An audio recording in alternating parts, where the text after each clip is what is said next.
La pâtisserie, c'est avant tout une histoire de goût, de saveur et d'émotion. Bienvenue dans Papille.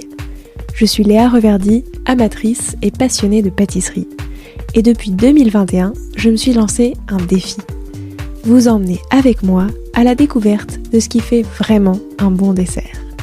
L'objectif ultime, trouver la recette parfaite qui fera fondre vos papilles à coup sûr. Vous êtes sur le point d'écouter un nouvel épisode de Papille.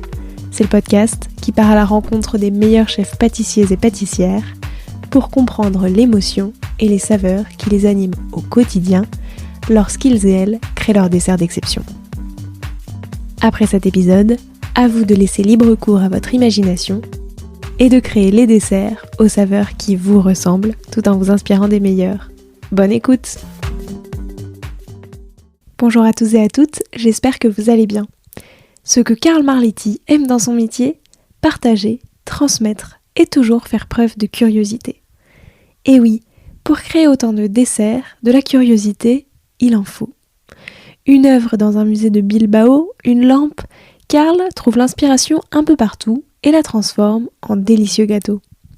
Et c'est ça qu'il a à cœur de transmettre à ses équipes au quotidien, l'amour du métier. S'il y a bien une chose dont il est profondément convaincu, c'est qu'on ressentira toujours la gourmandise et l'amour mis dans un dessert. Si les bons produits sont essentiels, ces deux ingrédients le sont encore plus. Bref, tout cela sont autant de sujets que l'on a abordés dans cette discussion absolument fascinante. Et pour goûter les créations de Karl, rendez-vous au 51 rue Censier à Paris. Au menu de cet épisode, la magie de la religieuse au chocolat, sa plus grande claque de saveur, et enfin ce qu'il a à cœur de transmettre aux futurs pâtissiers et pâtissières. Bonne écoute! Bonjour Karl. Bonjour Léa. Comment vas-tu? Très bien. Je suis super heureuse de pouvoir discuter avec toi aujourd'hui. Et merci. Pour commencer, comme avec tous mes invités, je voudrais revenir un petit peu sur ton parcours, mais vraiment au prisme des saveurs. Donc déjà, toi, c'était quoi ton dessert préféré quand t'étais petit? Alors mon dessert préféré, c'était la religieuse chocolat.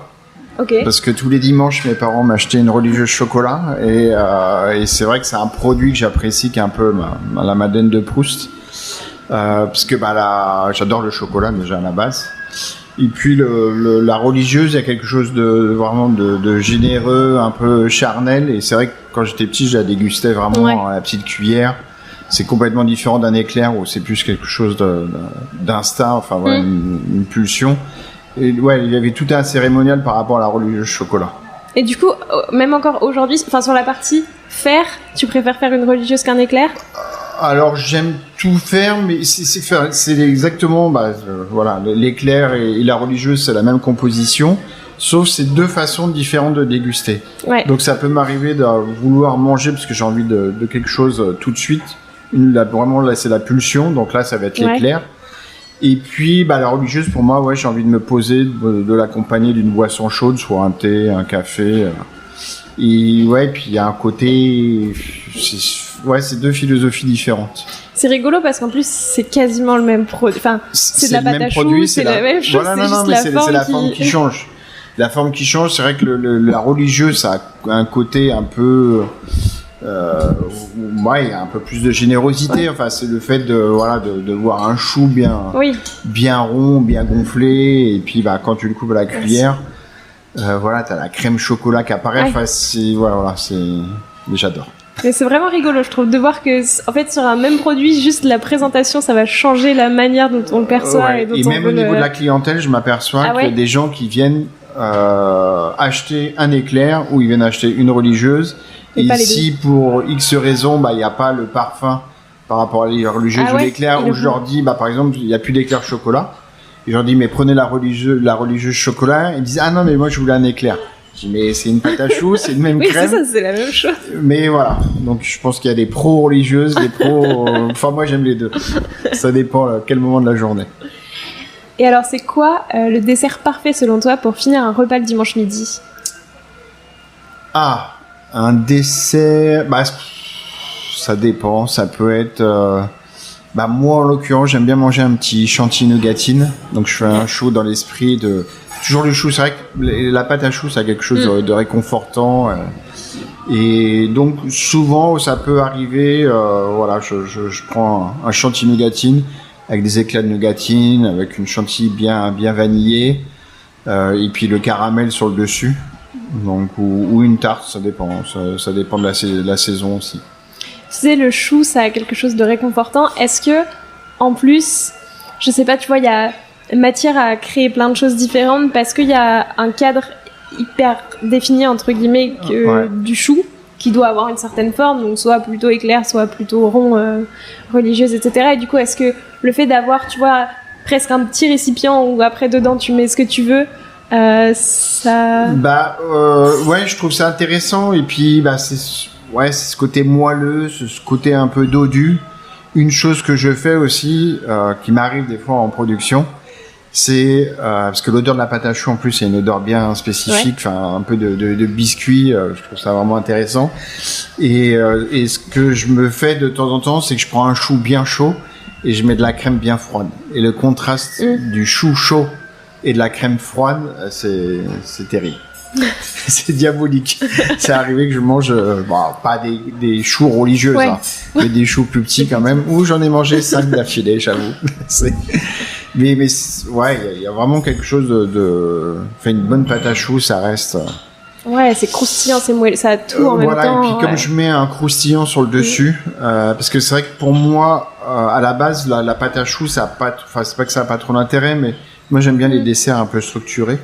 Okay. Et c'est vrai que si on fait un chou vraiment de façon traditionnelle, aujourd'hui au niveau des choux, les choux on les a rendus, enfin ou les éclairs rendus la pâte à choux beaucoup plus contemporaine, parce qu'on va rajouter un croustillant, donc un mélange de farine, de beurre, de sucre cassonade, qu'on va poser cru sur le chou, on va cuire l'ensemble, donc ça permet de galber le chou ou l'éclair, mais ça apporte aussi une texture à la pâte à choux, parce que sinon la pâte à choux ça reste mou. Même si on la sort du four, c'est un petit peu croustillant, et puis après on va mettre une crème dedans. Donc voilà, au niveau de jeu texture, c'est moins intéressant. Et là, le fait d'avoir mis un croustillant, ça apporte de la matière. Ouais, carrément. Et c'était quoi les saveurs de ta toute première création ? Est-ce que tu t'en souviens ? Alors, ma toute première création, je pense honnêtement, ça doit être un gâteau moelleux au chocolat que je faisais avec ma maman. Une recette de chocolat poulain. Oui, toute simple, mais voilà, un peu mi-cuit par rapport à la cuisson. Et puis des crêpes et ici le 4 quarts. Le 4 quarts que ma maman faisait, c'était excellent. Et c'est surtout ce que j'aimais, c'était manger la pâte crue. Donc des fois, on se battait un peu avec mes sœurs parce que voilà. On me disait non, il faut en laisser pour le 4 quarts. On aimait bien manger la pâte crue. Donc ça, c'est vraiment des souvenirs d'enfance, quoi. Donc toi, c'est ta maman qui t'a donné le goût de la pâtisserie et du sucré ? Oui, maman. J'ai eu la chance qu'elle nous élève. Moi, je suis au milieu. J'ai deux sœurs, donc c'est vrai qu'on fait partie d'une famille de gourmets, de gourmands et de gourmets. Donc la nourriture, aussi bien salée, sucrée, ça a toujours une importance dans la famille. Et oui, elle nous faisait des crêpes, des 4 quarts, des gâteaux au chocolat. Donc c'est vrai que ça. Alors ça, c'est pas vraiment, j'aimais faire des gâteaux avec elle, mais ce que la personne qui m'a vraiment mis le pied à l'étrier, c'est mon cousin Germain, qui était le chef pâtissier de chez Le Nôtre, qui a démarré la carrière avec Gaston Le Nôtre, vraiment au tout début de l'aventure Le Nôtre. Et lui, ensuite, il s'est installé à son compte. Et quand j'ai été en âge, au niveau des études, ça allait, mais je m'ennuyais un peu. J'avais vraiment envie de faire ce métier. Et donc je lui en ai parlé, il m'a dit mais t'es fou, c'est un métier complètement dingue, c'est un métier de chien, difficile, mais il m'a dit voilà, si t'as envie, viens avec moi en stage, et viens travailler avec moi, et puis à la fin du stage on verra bien si par rapport à la dureté, au niveau du métier, si ça t'intéresse toujours. Donc j'ai travaillé pendant 15 jours avec lui, on a fait des grosses réceptions, et ça m'a plu. Donc je me levais à 3h du matin, je faisais la journée. Je me rappellerai toujours, à 6h du matin, je faisais une petite pause spaghetti avec entrecôte. Faut tenir. Mais quand c'était à 3h du matin, on a un petit creux entre 6 et 8, quoi. Et donc, ça m'a vraiment conforté dans l'idée que c'était vraiment ce métier-là que je voulais faire. Donc ensuite, j'ai fait une école hôtelière. Et puis, j'ai fait des stages. Et c'est comme ça que j'ai démarré ma carrière. Mais c'est lui, qui m'a... Par rapport au travail, parce que ce que j'aime dans la pâtisserie, c'est un métier. Moi, je me considère un peu comme un architecte du goût. Okay. C'est qu'on fonctionne un peu. On a un plan de route. On peut faire des dessins comme un architecte. Et ce qu'il faut, c'est avoir une structure. Enfin, ce que j'aime, c'est des gâteaux structurés où il y a de la matière. Faut qu'il se passe quelque chose, quoi. Quand on crée un gâteau, faut qu'il y ait de l'émotion.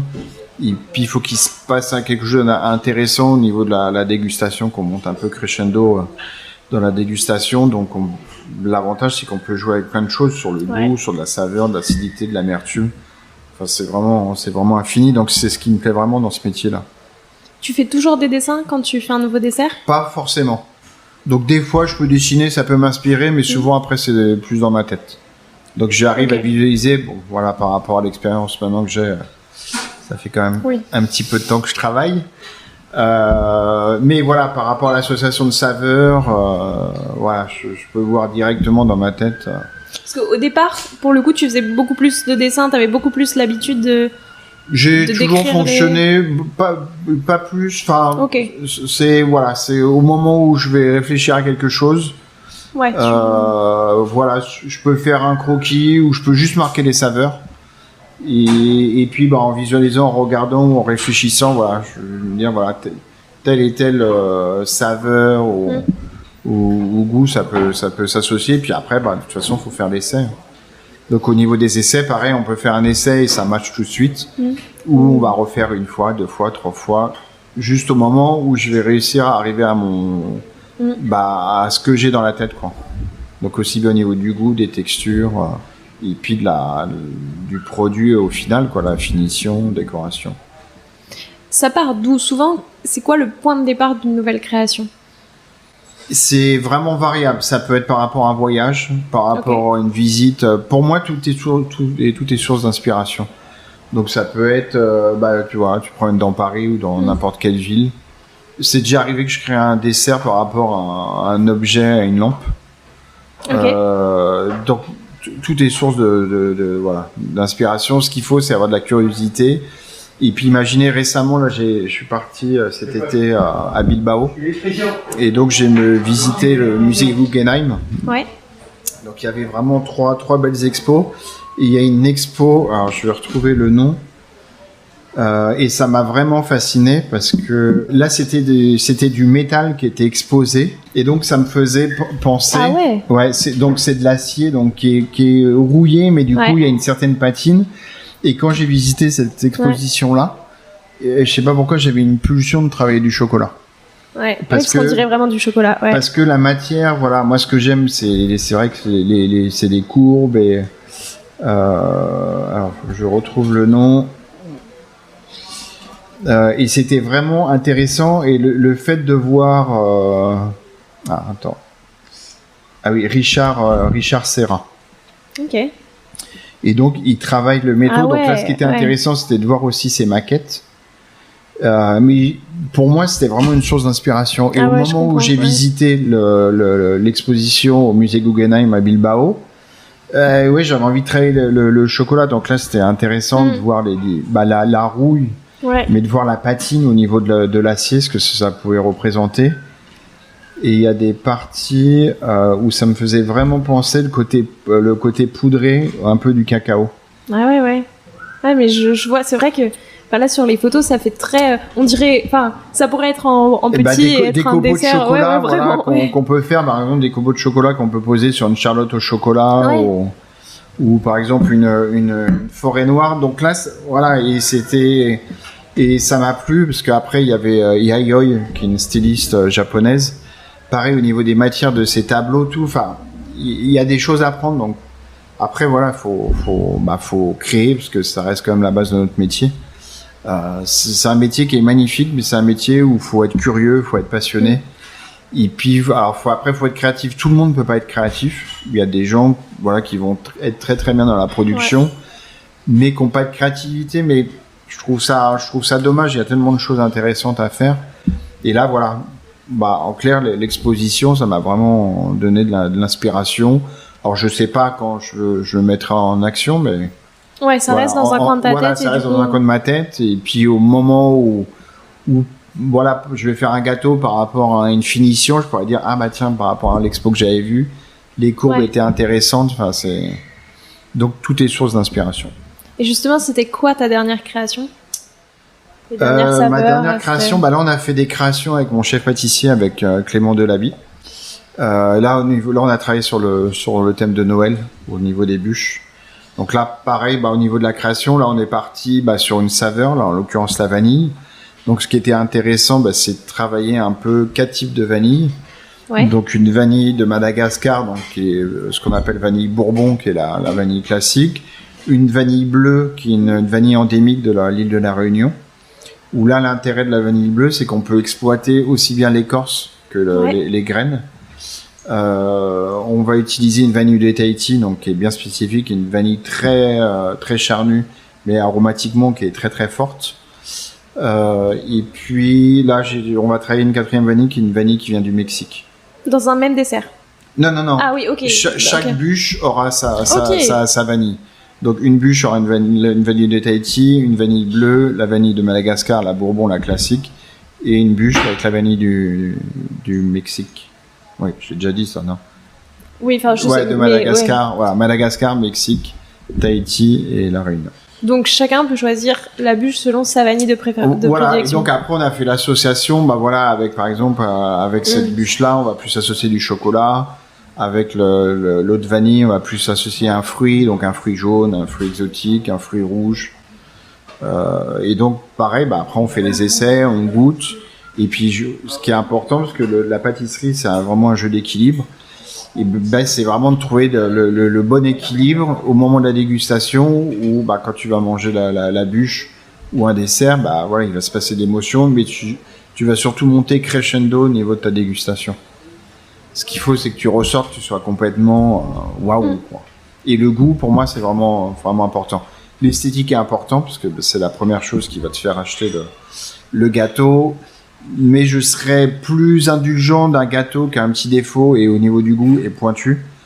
De voir un gâteau qui est laser, donc du coup, tu t'attends à un niveau exceptionnel. Et parfois, malheureusement, des fois, t'es déçu. L'esthétique...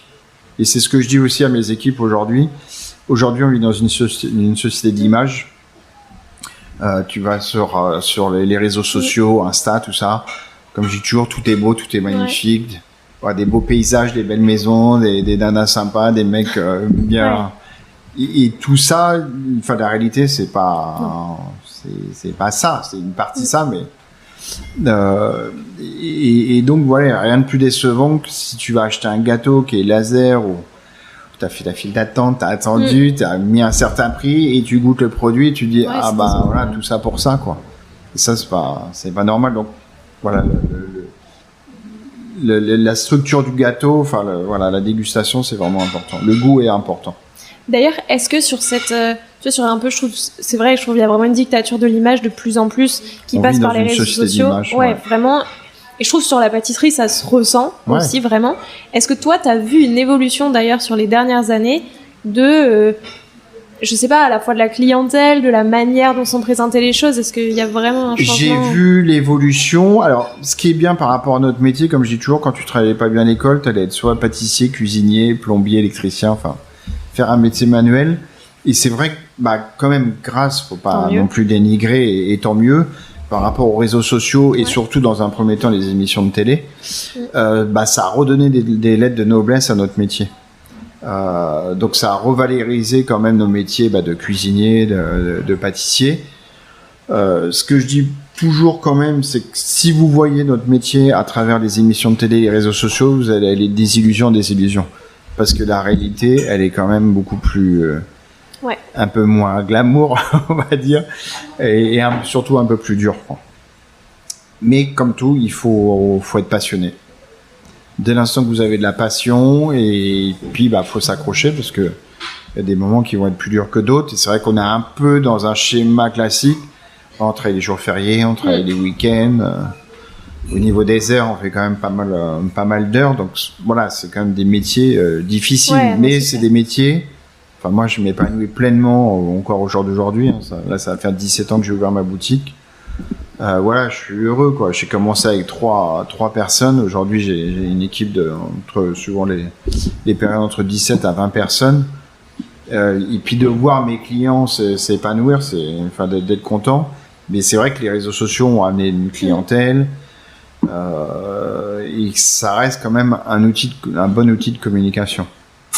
Oui, non, c'est clair, mais c'était plus, est-ce que tu vois vraiment qu'il y a eu un changement de... Oui. En fait, il y a quelques années, le visuel était un peu moins important, entre guillemets. Et aujourd'hui, enfin, pas moins important, mais... Non, ça n'a jamais été moins important, mais je suis d'accord avec toi, c'est aujourd'hui, on est absorbé par les images, on est on a sans arrêt en permanence des images qui nous viennent, on regarde des images, et du coup, oui, effectivement, ça a pris une part importante. Et aujourd'hui, les gens, des fois, ils vont plus acheter, ils vont acheter le gâteau forcément par rapport à un renom, une notoriété, mais il y a un côté visuel qui est super important pour eux. Ouais. Et alors, c'est normal, hein. Dès que tu vas acheter, on est tous pareils, quoi. Oui, tu veux quelque chose. On va acheter un gâteau, tu vas au restaurant, c'est quand même plus agréable si tu vois ton plat qui est joli ou ton gâteau qui est joli. Mais des fois, je trouve que les gens ils focalisent un peu trop, sur le visuel ou eux ce qu'ils veulent c'est le gâteau waouh. Ouais. Mais moi un gâteau waouh si tu goûtes qu'il est pas bon, c'est tout sauf waouh, quoi. Oui, clairement. Donc oui, ça a pris une part importante et on a vraiment vu cette évolution quand même. Et puis les réseaux sociaux, c'est vrai que ça prend de plus en plus de place. Après, faut les utiliser à bon escient. C'est toujours pareil, hein, il y a un côté pervers de ces choses-là, quoi. Faut trouver le bon équilibre. Oui, c'est ça, il y a forcément du positif, comme tu le disais, parce que après, il faut évoluer aussi, il faut évoluer avec son temps. Oui, clairement. Mais il faut l'utiliser, je trouve, intelligemment. C'est quand le moment dans ta carrière où tu t'es pris ta plus grande claque de saveur, entre guillemets, c'est-à-dire le moment où tu as compris justement le plus de choses dans ce travail du goût, de à quel point on pouvait faire plein de choses, tu vois, il y a un infini des possibles qui s'ouvraient parce que le goût, en fait, tu vois, comment est-ce qu'on sublime le goût d'un produit pour... Ça, je dirais, c'est avec l'expérience. Alors, comme on était quand même une famille de gourmands et de gourmets, mes parents, ils m'ont inculqué aussi ce goût en disant, faut mieux manger moins, mais de bonne qualité. Donc ça, j'ai eu plus ou moins, comme je dis toujours, c'est vraiment quand on est petit qu'on va former notre palais. Et ensuite, forcément, avec l'expérience, tu vas acquérir, tu vas savoir que tu peux assembler tel et tel produit. Tu vas pouvoir jouer au niveau des textures, parce que là, tu dis, bon, là, ça va marcher. Tu vas pas mélanger quelque chose, puis tu t'aperçois que tout est mou. C'est avec l'expérience. Les années qui se succèdent, et puis par rapport aux maisons aussi, aux rencontres que t'as, il y a plein de facteurs, quoi. Et puis toujours cette curiosité et envie de se faire plaisir. Si tu te fais plaisir, tu feras plaisir à tes clients. Et qu'est-ce que t'aimerais, toi, qu'on retienne de ta pâtisserie? Tu vois, s'il y avait une, ou plusieurs choses, mais vraiment, qu'est-ce que, en fait, t'essayes de faire passer, toi, comme message dans tes desserts?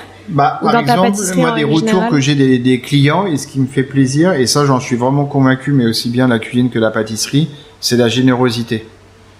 Je suis convaincu, quand tu manges un gâteau ou tu manges un plat, tu vois si la personne qui était derrière est généreux ou pas. Ouais. Tu le sens au niveau des produits, quand tu vas manger, c'est difficile un peu à expliquer, mais donc voilà, moi je fais une pâtisserie qui a du goût avant tout, donc qui est relativement classique, mais ce que j'aime c'est de travailler, comme je pars du principe que personne n'a rien inventé. En tout cas, nous pâtissiers au jour d'aujourd'hui, tout ce qui a été inventé, tout ce qui est fait, on fait que de rendre les choses plus contemporaines. Donc par exemple, travailler un Paris-Brest, garder l'ADN du Paris-Brest, donc la noisette, le praliné, la pâte à choux, et de sublimer par rapport à ça, parce que à l'époque, même de mes grands-parents, Paris-Brest, bon, ça restait de la pâte à choux, mais c'était une crème au beurre, avec c'était pas toujours terrible. Donc voilà, c'est de rendre le produit plus contemporain, mettre moins de sucre, mais toujours garder, la pâte à choux à Paris-Brest. Qu'est-ce que c'est? C'est une pâte à choux, c'est du praliné, le rendre moins sucré, alléger les crèmes. Mais par contre, si on mange un Paris-Brest, il faut qu'il y ait un vrai goût de praliné, quoi. Oui, il faut qu'il y ait de la générosité quand même dans donc ma pâtisserie, c'est des goûts francs. une pâtisserie généreuse, gourmande. Voilà, les gens ils viennent acheter chez moi. Moi, le prix moyen au niveau de mes gâteaux, je suis entre 7,90 8 euros. Je veux qu'ils en aient pour leur argent, quoi. Et qu'ils se fassent plaisir, et puis qu'ils reviennent et qu'ils ressortent avec le smile. Et la meilleure communication, c'est ça, hein, c'est le bouche à oreille.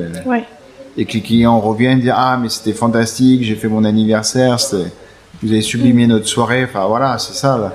Et ça, toutes les heures que tu peux faire, tout le temps que tu passes, les moments de tension des fois que tu peux avoir parce que tu es fatigué, parce qu'il y a plein de choses. Voilà, le client qui arrive avec les yeux qui pétillent et qui a le sourire, c'est la plus belle des récompenses. Ça représente quoi pour toi la pâtisserie, au sens large? La pâtisserie, la pâtisserie, c'est du partage, c'est de la générosité, c'est des saveurs, des textures, du plaisir et de la passion, beaucoup de passion et de l'amour. Ça, c'est important.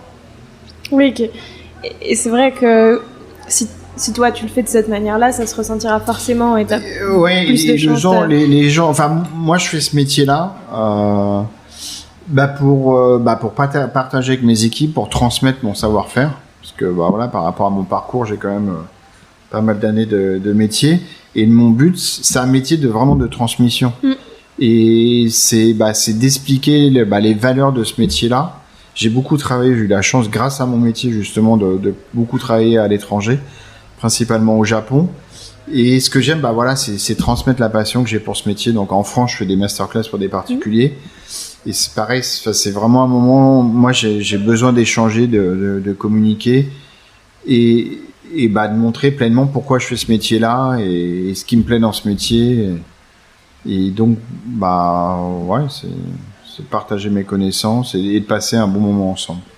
Et qu'est-ce que justement il est important de connaître en pâtisserie? Peut-être quels conseils tu donnerais, aux jeunes pâtissiers ou jeunes pâtissières, mais tu vois, qu'est-ce que tu te dirais en fait? Moi, ce que je dis aux générations, ou même quand j'embauche des personnes, ce qu'il faut, c'est un métier qui va être difficile, donc il va falloir s'accrocher. C'est un métier physiquement et mentalement qui est dur. De toute façon, aujourd'hui, pour réussir, on n'a rien sans rien. Faut quand même, la vie, comme je dis toujours, est un éternel combat, mais faut avoir vraiment de la passion. C'est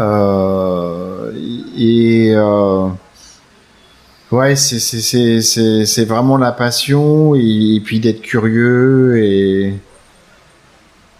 et d'aimer ce qu'on fait. Dès l'instant qu'on aime ce qu'on fait, ça peut que faire plaisir.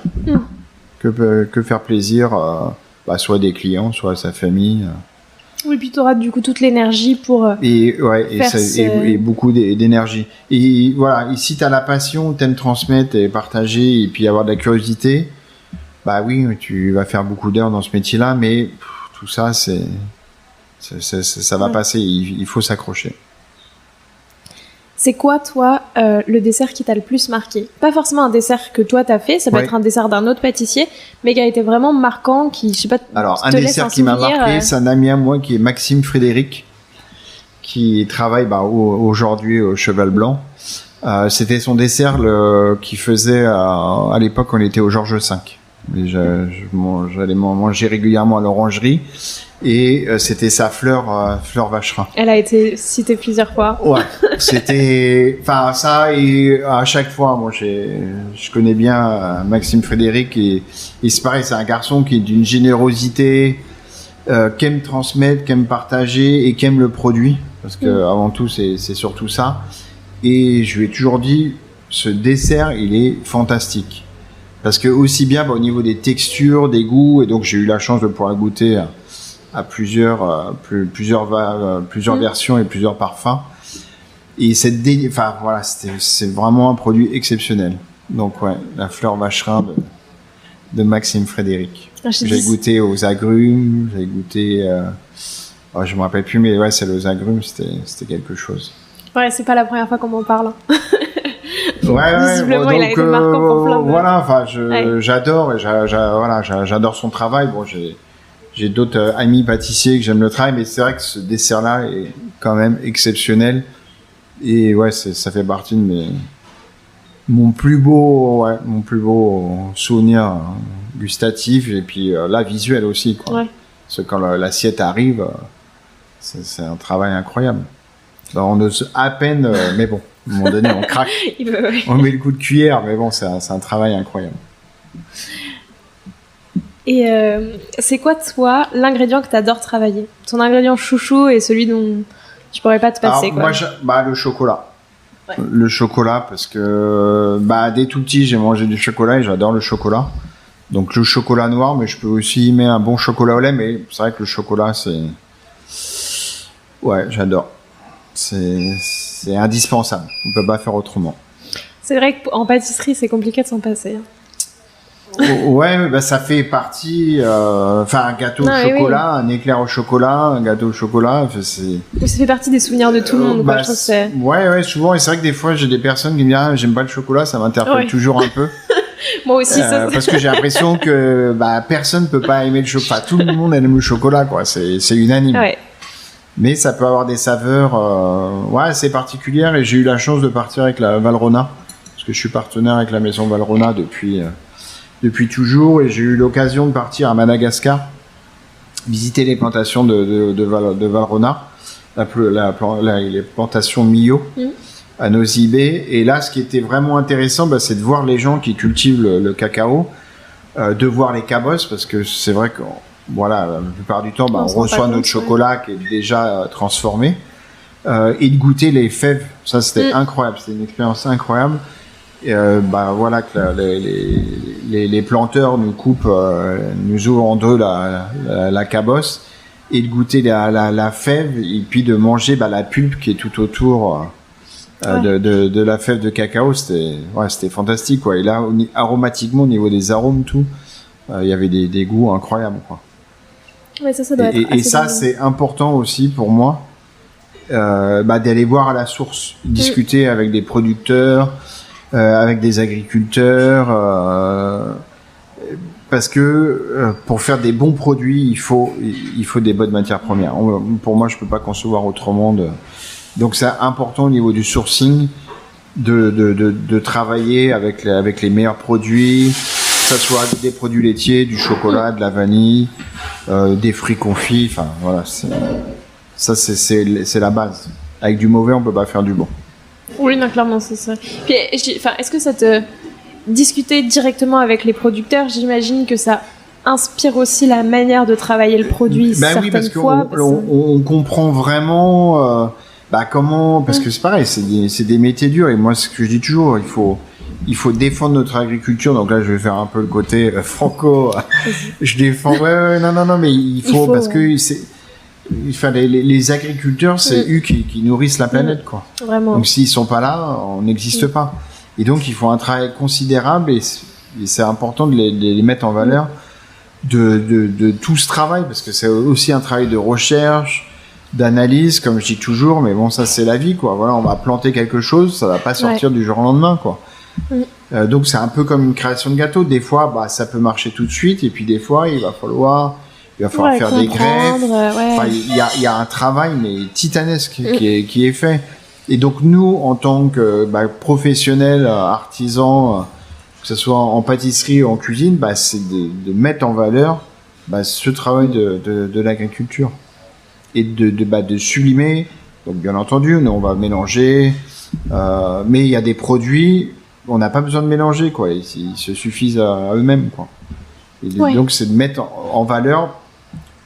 C'est encore un métier de transmission. C'est que par exemple, pour les fèves de cacao, voilà, il va y avoir une plantation, il y a plein de choses qui vont jouer par rapport à l'humidité du pays, le taux d'ensoleillement. Après, au moment où ils vont couper les cabosses, au moment où ça va être récolté, quand ils vont ouvrir, le séchage qui est hyper important des fèves de cacao, et tout ce travail, c'est un travail qui est fait manuellement.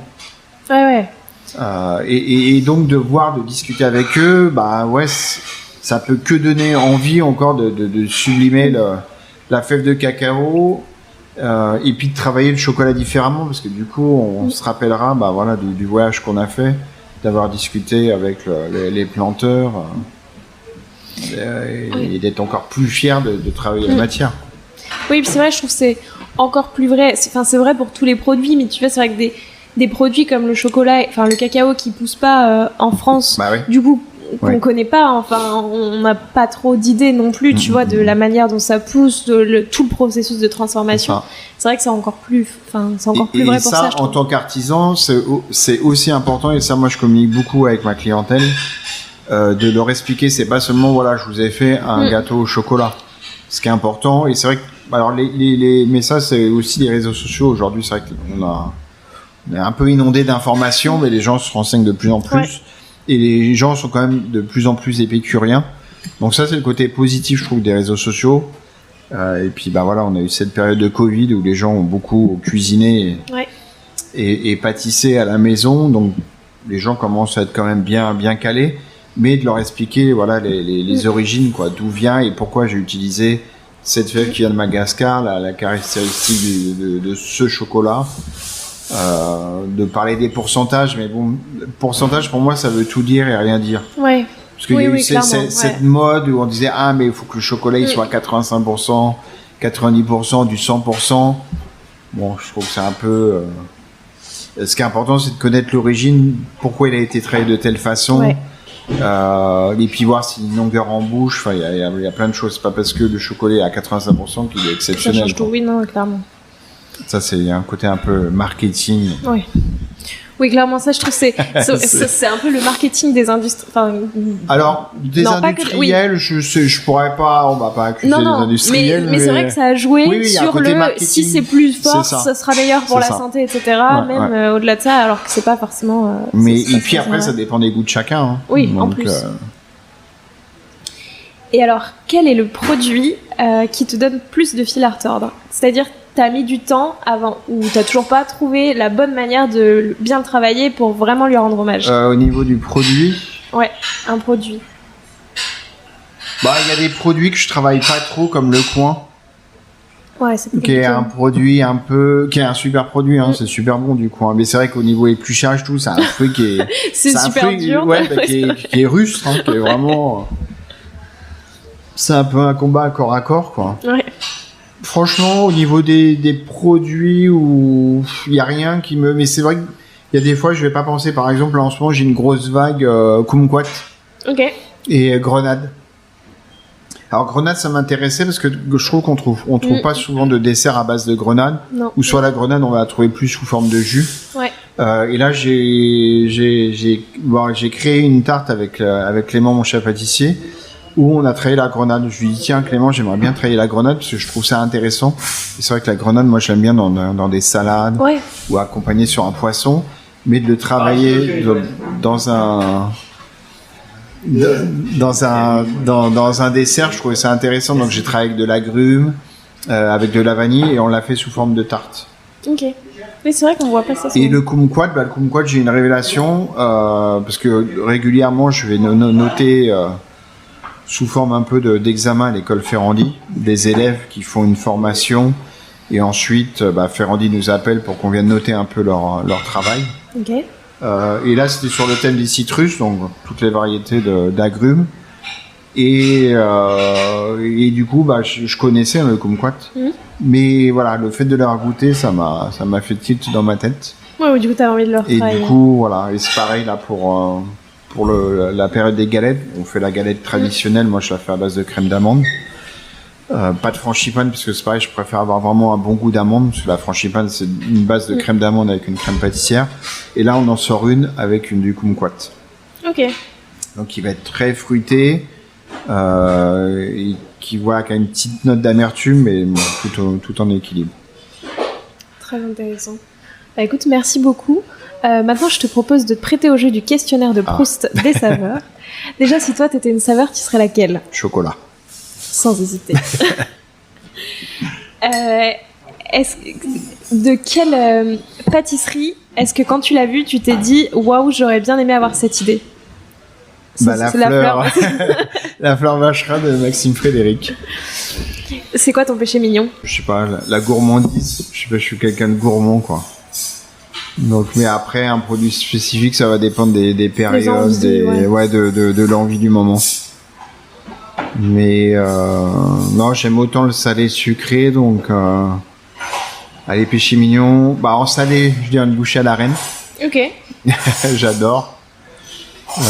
Il y a un côté pareil, un peu comme la religieuse, quoi. Il y a un côté un peu charnel, très généreux. Et puis, joue au niveau des textures. Et puis, si, au niveau, mon péché mignon, au niveau pâtisserie que j'aime bien, un gâteau que je mangeais quand j'étais petit s'appelle les Conversations. Donc, qui est comme une base un peu dans l'esprit d'une galette, donc pas feuilletée avec une crème d'amande. Et là, justement, j'en ai refait une où je fais une crème d'amande à base de zeste d'agrumes. Et sur le dessus, t'as une glace royale. Ok. Donc, on va cuire l'ensemble. Et donc, du coup, t'as le côté un peu feuilleté du feuilletage, le côté un peu moelleux de la crème d'amande. Et puis, t'as ces fines feuilles, un peu dans l'esprit de la fleur de vacherin de Maxime Frédéric, où t'as la glace royale qui a cuit au four. Donc, il y a un peu une texture un peu comme une meringue. Okay. Et ça, c'est trop bon. Ah, je connaissais pas du tout. Ouais.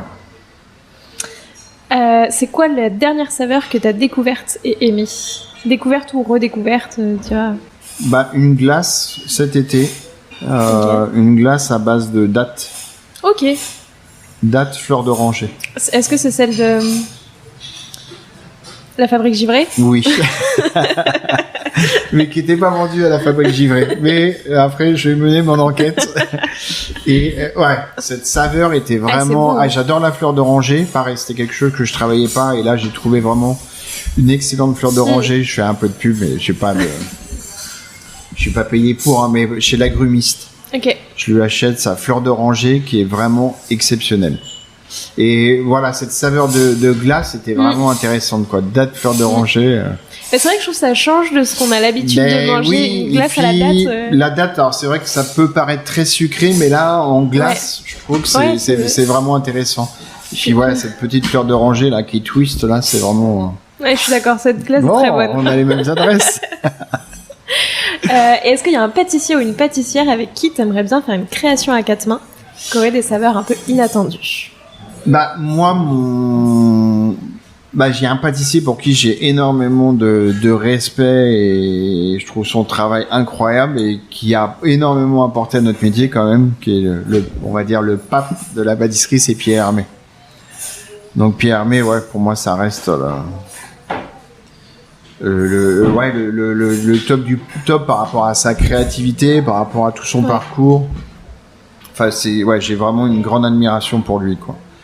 Et j'ai eu la chance aussi, quand j'ai fêté mes 50 ans, Pierre Hermé m'a vraiment gentiment et m'a fait mon gâteau d'anniversaire pour mes 50 ans, qui était le 2000 feuilles de chez lui, donc à base de praliné. Et au niveau des textures, c'était vraiment incroyable. Donc j'en garde un souvenir et j'ai vraiment une grande admiration pour Pierre Hermé. Et maintenant, j'ai 5 dernières questions. Plutôt vanille de Tahiti ou de Madagascar? Tahiti, parce que Tahiti, aromatiquement, c'est incroyable. Est-ce que c'est malgré tout ta vanille préférée dans les 4 variantes de la bûche? Ça reste... Alors, celle que je connaissais moins, c'était la vanille bleue. Et la vanille bleue, c'est une vanille qui est vraiment très très intéressante. Ouais, je trouve que c'est incroyable. Ouais, puis ce qui est vraiment intéressant, c'est l'écorce, elle est très moelleuse et c'est pouvoir tout exploiter. Mais c'est une vanille. Et puis la vanille bleue, je trouve que c'est un mélange de vanille de Tahiti parce qu'elle est vraiment très très charnue. Aromatiquement, elle est quand même assez forte. Ouais. Et puis c'est une vanille qui est assez grasse, donc qui est vraiment gustativement, et le faire un flan avec une vanille bleue. Que j'adore le flan à la vanille, c'est juste incroyable. Herbe ou épices? Ça va dépendre des périodes, mais j'aime bien les épices. Laquelle en particulier? Je suis piment d'Espelette. J'adore le Pays Basque, donc et je vais souvent au Pays Basque. Donc quand je cuisine, en tout cas, j'utilise beaucoup le piment d'Espelette. Et il y a une année, je l'ai utilisé pour une bûche. Okay. Où j'avais mis du piment d'Espelette et j'avais fait un crémeux mangue passion avec du piment Espelette. Et franchement, ça marchait très bien. Mais souvent, les épices comme le poivre, tout ça, ça m'arrive vraiment bien avec du chocolat ou avec des fruits. Donc c'est vraiment intéressant, mais comme je dis toujours, il faut que ça soit équilibré. Il faut que ça reste délicat et subtil. Donc il ne faut pas que ça emporte. Et voilà, c'est un jeu d'équilibre. Oui. Saveur d'été ou saveur d'automne? J'aime toutes les saveurs, ça va dépendre de... Ça refait une nouvelle dose d'inspiration à chaque fois qu'on change de saison. C'est ça, je trouve que chaque saison est vraiment intéressante. Donc automne, c'est vrai qu'il y a quelque chose d'un peu plus réconfortant pour moi. Toutes les saisons sont réconfortantes, mais c'est vrai que par rapport aux produits, l'automne, t'as envie d'un peu plus de manger, choses un peu plus chocolat, noisette, enfin, je sais pas comment t'expliquer, quelque chose avoir un peu plus de gourmandise, un peu plus, quelque chose d'assez réconfortant et je cherche le terme, mais ça va me revenir. Régressif, voilà. Du marron, enfin, t'as des choses. Et l'été, ou le printemps, t'as envie de plus de fraîcheur, donc peut-être plus du fruit. Ouais. Moi, j'adore manger des tartes l'été, mais avec du fruit frais. Tu fais une petite tarte melon pastèque, là, c'est simple, bon, efficace. Donc, forcément, on a envie de quelque chose de plus frais. Donc, moi, j'aime les 4 saisons. Chou ou tarte? Ah, chou ou tarte? Les deux. Je peux pas... je trouve qu'une bonne tarte, c'est super bon. Mon premier livre que j'ai fait, je l'ai fait sur les tartes. C'est pour ça que et c'était vraiment intéressant. C'était à l'époque, j'ai fait avec les éditions First, et ils m'avaient proposé plusieurs sujets. Et je trouve que la tarte, c'est un produit simple que tu peux faire facilement à la maison. Et moi, j'ai un souvenir de la tarte aux pommes que ma maman me faisait, qui était une tarte toute simple avec une pâte brisée, juste les pommes posées dessus. Pour moi, c'est la meilleure tarte du monde, quoi. T'as pas besoin de faire des choses. Et là, au jour d'aujourd'hui, ma maman m'en fait, mais un peu moins. Et j'ai surtout une amie à moi, une cliente qui est devenue amie, pour le petit clin d'œil, qui est Francine, qui me fait tous les samedis sa petite tarte comme j'appelle une petite tarte bonne femme. Donc, qui me fait sa pâte brisée, qui est super bonne, mais qui est toute simple. Hein. Et elle me fait les pommes juste coupées. Elle met pas de compote. Juste un tout petit peu de sucre, un tout petit peu de beurre quand même et elle me cuit ça au four, et tous les samedis, elle m'apporte ma petite tarte aux pommes que je dévore rapidement. Elle fait pas le week-end. Donc voilà. Et la tarte et le chou. Le chou, c'est vrai que moi je dirais en premier la tarte. D'abord la tarte et ensuite. D'abord la tarte et le chou. Mais le chou, c'est vrai que c'est un peu plus technique. Donc c'est un peu plus pâtissier, on va dire. Ça dépend, il peut y avoir des tartes. Des tartes techniques chou. Et bien. oui, bien sûr. Non, mais ce qui est intéressant aussi dans la tarte, c'est que d'une tarte, on peut faire quelque chose d'ultra simple, et de faire une tarte, qui est techniquement, qui a beaucoup d'étapes, faire presque une tarte un peu gâteau, quoi. Ouais, carrément. Et enfin, le 500 feuilles ou le Caraïbe? Alors, les deux, parce qu'ils ont chacun une histoire, mais le 500 feuilles, parce que le 500 feuilles, j'ai eu la chance, ça c'était à l'époque quand j'étais au Grand Hôtel Intercontinental, j'étais chef pâtissier de tout l'établissement, dont le Café de la Paix, qui est le point principal de restauration, où on a créé le 500 feuilles. À l'époque, au niveau de la communication du groupe Intercontinental, ils souhaitaient qu'on communique sur le Café de la Paix et qu'on crée un dessert. Mais le dessert du Café de la Paix, les gens venaient du monde entier pour manger le millefeuille du Café de la Paix. Et souvent, comme je dis toujours, et aujourd'hui, je peux dire 80% de ma clientèle, ça reste une clientèle féminine. Les femmes sont hyper gourmandes, mais elles ont un côté un peu frustré parce que dans les magazines, tout ça, on parle toujours de garder sa ligne. Et c'est vrai que le millefeuille du Café de la Paix était ultra généreux. Donc c'était le millefeuille, et souvent on me faisait couper le millefeuille en deux. Et donc on avait fait un brainstorming au niveau de l'équipe de communication du groupe. Et il m'avait dit, mais pourquoi est-ce qu'on pourrait créer un dessert? Mais je dis, mais le dessert du Grand Hôtel et du Café de la Paix en l'occurrence, c'est le millefeuille. Ouais. Mais souvent, on me demande de le couper en deux. Et donc on est parti, c'était une idée qui était quand même simple, du 500 feuilles. Et donc ensuite, on a été en collaboration, on a travaillé en partenariat avec Paris Création de la Mode, où on leur a soumis le projet à l'époque.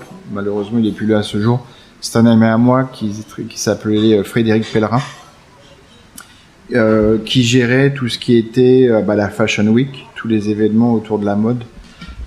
sur Paris, et donc qui nous a mis en relation avec des créateurs où on leur a dit voilà, le dessert phare du Grand Hôtel, c'est le millefeuille, mais on va créer le 500 feuilles. Pour vous, comment vous imaginez votre 500 feuilles? Et donc, ce qui était vraiment intéressant, c'est moi ce que j'aime, justement, c'est d'aller voir d'autres univers de l'artisanat, parce que la mode, c'est comme un architecte. Enfin, on va tous démarrer de matières premières qu'on va assembler, qu'on va sublimer. Voilà, on va travailler aussi bien les textures, les couleurs, là en l'occurrence pour les stylistes. Et donc, la première personne qui nous a suivis dans cette démarche de communication, c'était Agatha Ruiz de la Prada, qui était une styliste espagnole, donc très déjantée, comme voilà, on peut, l'Espagne, très, très expressive, très. Et donc, on lui a demandé, dessinez-nous votre 500 feuilles. Donc, je me rappelle, elle m'avait fait un croquis dans lequel l'emblème de sa marque, c'est le cœur. Le cœur fuchsia, et donc elle m'avait donné, et puis en même temps on leur avait dit voilà qu'est-ce que vous aimez au niveau des saveurs. Donc moi je recevais le croquis et ils me faisaient des dessins, donc là en leur expliquant quand même que c'était un gâteau, donc il fallait quand même que c'est une forme de gâteau, et donc après moi j'avais travaillé par rapport à ça. Ensuite je lui présentais le gâteau. Donc Paris Capitale Création de la Mode et Public Sénat nous ont suivis pour faire un reportage, nous ont suivis pendant 1 an. Trop bien. Et donc ensuite, on le présentait au niveau de la presse. Et pendant la Fashion Week, on faisait une promotion du produit avec le styliste. Donc j'ai eu la chance de travailler avec Agatha Ruiz de la Prada, Stella Cadente, Agnès B, qui a été une rencontre incroyable, et Chantal Thomas. Incroyable. Donc voilà, vraiment 4 univers vraiment différents, mais vraiment voilà 4 créatrices, parce que là c'était 4 femmes, vraiment incroyables, et ce qui était intéressant, c'était d'aller dans leur univers, et puis voilà qu'on échange et qu'on crée ensemble.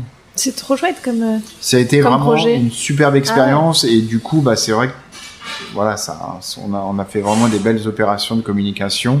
Et puis moi, ce qui était intéressant, et je suis toujours curieux d'aller voir, d'aller voir des stylistes. J'ai travaillé aussi avec des amis à moi, architectes, avec un ami à moi, Hervé Matejeski, qui est styliste, qui fait des lampes en plumes et autres. Donc voilà, voir comment, de rentrer vraiment dans leur univers, savoir comment eux, au niveau de la créativité, comment ils perçoivent les choses, les matières qu'ils travaillent.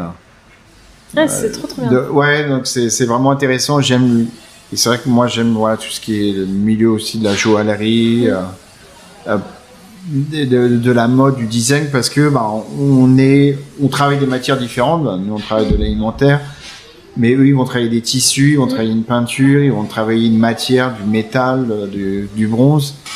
Et on fait les mêmes métiers avec des matières différentes.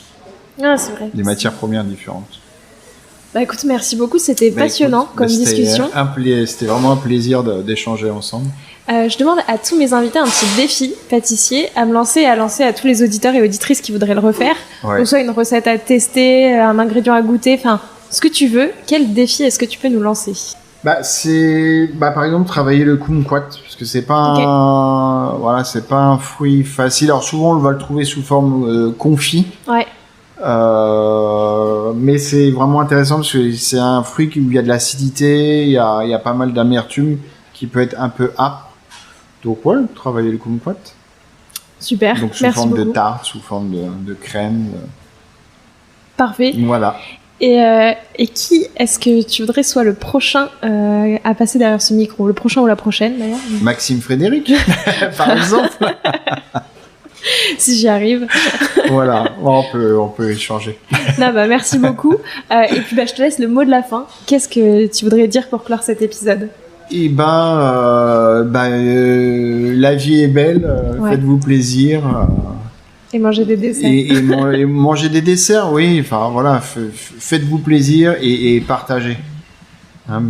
Partager et transmettre les passions qu'on peut avoir les uns et les autres. De la communication, mais de la vraie communication. Ouais. Merci beaucoup. Merci Léa. J'espère que cet épisode vous a plu et moi je vous dis à la semaine prochaine en compagnie de Céline Chavreau de L'Art en Douceur. Prenez soin de vous. Alors, quel sera votre prochain dessert ? Merci d'avoir écouté cet épisode jusqu'au bout. S'il vous a plu, n'hésitez pas à le partager aux gourmands qui vous entourent. Et pour continuer la discussion, rendez-vous sur Instagram @LéaRVRD. Et si vous voulez soutenir Papille, 2 choses. La première, notez l'épisode 5 étoiles sur Apple Podcast et Spotify et laissez un commentaire délicieux. La deuxième, vous rendre sur papillepodcast.com, sans oublier le S de Papille, et vous abonner à la newsletter pour être prévenu de la sortie des prochains épisodes. À très bientôt!